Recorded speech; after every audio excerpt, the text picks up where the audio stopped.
The judge told Costello that his behavior was contemptuous, and basically warned him that if you don't shape up, I'm going to hold you in contempt of court. So, yeah, that was a really dramatic scene.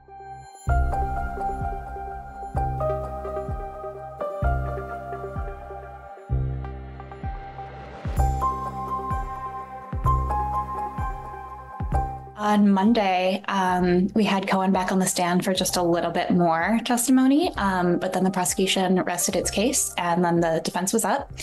And they ended up only calling 2 witnesses, neither of whom was Donald Trump, despite his repeatedly saying that he would be open to testifying in his own defense, that he would do it.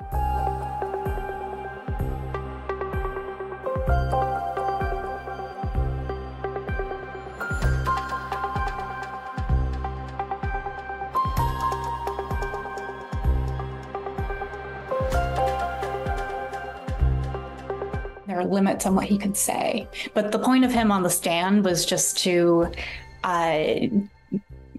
cast Michael Cohen as a liar, untrustworthy, at times erratic, just continue poking holes in his credibility. Monday afternoon, Robert Costello appeared to get on the judge's last nerve. Costello was reacting verbally and rolling his eyes to Merchan's rulings on what Costello could and could not say, like the questions he could and could not respond to.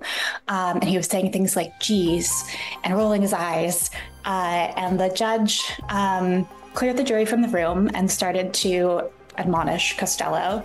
But then apparently Costello, the judge asked him, are you staring me down?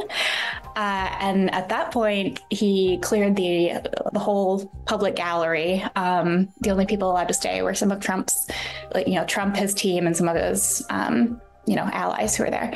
And we learned later from the transcript that the judge told Costello that his behavior was contemptuous, and basically warned him that if you don't shape up, I'm going to hold you in contempt of court. So, yeah, that was a really dramatic scene. There was a lot of yelling. A lot of the reporters did not want to leave.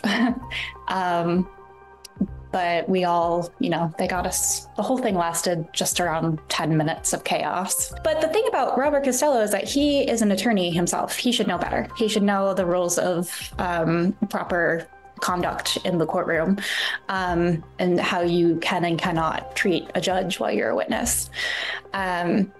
So he should know better, and he just decided to act out anyway. So the jury's been dismissed until Tuesday, after the Memorial Day holiday.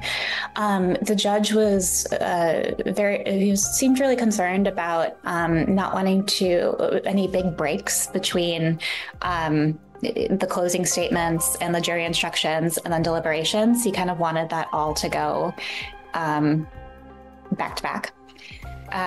So on Tuesday, we're expecting to get closing statements from both sides, and then the judge will read the jury instructions telling them how to do their jobs, basically, how to weigh evidence, and then the jury goes off to deliberate as early as Wednesday, we think. And we don't know how long they're going to take to decide. Could be a couple days, could be hours, but whatever they decide, it will be, it's a historic case. It's a historic trial, first criminal trial of a former or any U.S. president. So whatever they come back with is going to be a big deal.